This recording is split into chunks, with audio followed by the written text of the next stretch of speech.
Startups और future technologies की बात तो बहुत हो रही है, लेकिन भारत में इस पर असली काम हो रहा है। कोई एआई को और स्मार्ट बना रहा है, तो कोई रोड सेफ्टी के लिए नई टेक्नोलॉजीज तैयार कर रहा है। बिजली बचाने का नया तरीका भी खोजा जा रहा है। आज हमारे देश के युवा ऐसी टेक्नोलॉजीज बना रहे हैं जो आने वाले समय में हमारी जिंदगी बदल सकती है। हैदराबाद में ऐसे कई स्टार्टअप्स हैं जो भविष्य की टेक्नोलॉजीज पर काम कर रहे हैं। तो आइए देखते हैं। आज भारत का स्पेस सेक्टर नई ऊंचाइयों को छू रहा है। इसरो की सफलताओं के साथ साथ अब इस क्षेत्र में कई युवा स्टार्टअप्स भी तेजी से उभर रहे हैं। हैदराबाद का टी वर्क्स ऐसा ही एक इनोवेशन हब बन चुका है, जहां युवा इंजीनियर और स्टार्टअप्स भविष्य की अंतरिक्ष तकनीकों पर काम कर रहे हैं। यहां अत्याधुनिक मशीनें, प्रोटोटाइपिंग सुविधाएं और टेस्टिंग लैब्स एक ही छत के नीचे उपलब्ध हैं। सबसे खास बात ये है कि इनोवेटर्स को आगे बढ़ाने के लिए राज्य सरकार भी सहयोग कर रही है, ताकि संसाधनों की कमी उनके सपनों के रास्ते में बाधा न बने। वो स्टार्टअप सिर्फ नेशनल नहीं, इंटरनेशनल भी जा रहे हैं। और हमारे जहाँ जो स्टार्टअप्स हैं, जो 2-3 स्टार्ट 2 से आप मिले हैं, बट हमारे पास और भी स्टार्टअप्स हैं जो कुछ अर्ली स्टेज में भी हैं, जो भी प्रोडक्ट बना रहे हैं, टेस्ट कर रहे हैं। उनको अच्छा रिस्पांस मिल रहा है, इनको स्टेट से अच्छी बैकिंग मिल रही है, कुछ लोगों को स्टेट फैसिलिटीज़ मिल रही हैं ताकि वो अपने फ्री में टेस्टिंग कर सकें। मेरे हाथ में जो आप रॉकेट देख रहे हैं, ये कोई आम रॉकेट नहीं है, ये रीयूजेबल रॉकेट है।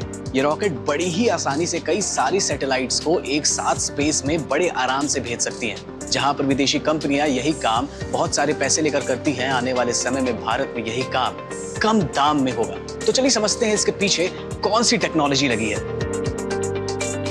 इस तकनीक को हकीकत में बदलने में जुटी है युवा इंजीनियरों की एक टीम। इनका लक्ष्य ऐसा रीयूजेबल लॉन्च सिस्टम विकसित करना है, जिससे सैटेलाइट लॉन्च करना पहले से कहीं अधिक किफायती हो सके। खास बात ये है कि rocket engine, flight computer, avionics और गाइडेंस सिस्टम जैसी कई महत्वपूर्ण तकनीकों को ये टीम खुद विकसित कर रही है। जब सबसे पहले हमने रॉकेट बनाना शुरू किया, जब हम सबसे मिल रहे थे तो बात कर रहे थे, सबसे पता चलता है कि जितने सारे कंपोनेंट थे सब बाहर से आते थे। सिर्फ इसरो अकेला था जो अपने नेटवर्क के थ्रू सारा सब कुछ इसरो के रॉकेट बना रहे थे। तो हमने सोचा नए तरीके से सिरे से सारे मटेरियल से लेके सब कुछ लेके हमें खुद बनाना है। तो हमने इसका रॉकेट इंजन से लेके इसका फ्लाइट कंप्यूटर, इसका आईएनएस सिस्टम्स, ये सब कुछ हमने खुद से बनाया। तो अभी तक जितना मटेरियल है 90% इन हाउस है। एक तरफ कुछ युवा रीयूजेबल रॉकेट्स पर काम कर रहे हैं, तो वहीं एक स्टार्टअप कुछ ऐसे सैटेलाइट्स विकसित कर रहा है जो स्पेस में डेड सैटेलाइट डिब्रिस को पकड़ता है और लोअर अर्थ ऑर्बिट पर बर्न होने के लिए छोड़ देता है। तो चलिए समझते हैं कि इसकी जरूरत क्यों है। हमारे अंतरिक्ष में इस समय हजारों बेकार सैटेलाइट हैं और उनका मलबा तैर रहा है, जो भविष्य के मिशनों के लिए एक बड़ा खतरा है।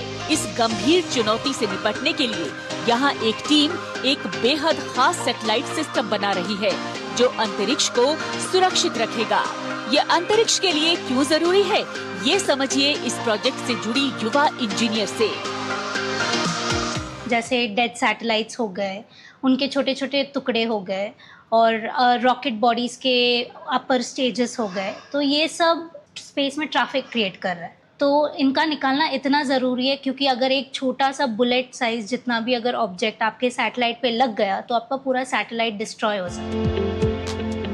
इस पूरे मिशन को कामयाब बनाने के लिए कॉस्मोसर्व की एक टीम स्वायत्त यानी ऑटोनोमस सिस्टम का इस्तेमाल कर रही है। इनका सैटेलाइट बिना किसी मानवीय मदद के अंतरिक्ष के कचरे को खुद ट्रैक करेगा और अपने रोबोटिक आर्म से जकड़ लेगा। हम लोग क्या कर रहे हैं कि एक फ्लेक्सिबल रोबोटिक आर्म बना रहे हैं, जो जाके पकड़ेगा। सो आप अपना हाथ सोचिए कि हम लोग जाके एक झप्पी दे रहे हैं, साथ में सोच सकते हैं। बट जब मैं प्रेशर ज़्यादा दूंगा तो क्या होता है कि जो जिसको मैं पकड़ना चाहता हूँ वो टूटेगा नहीं, बट फिर भी मैं उसको कस के पकड़ के लेके जा सकता हूँ। रॉकेट बनाने से लेकर अंतरिक्ष के कचरे को साफ करने तक भारत का ये नेक्स्ट जेन युवा आज आसमान में देश की एक नई और सुनहरी कहानी लिख रहा है। मेक इन इंडिया की अगली सबसे बड़ी छलांग अब केवल धरती पर नहीं, बल्कि अंतरिक्ष में भी दिखाई दे रही है।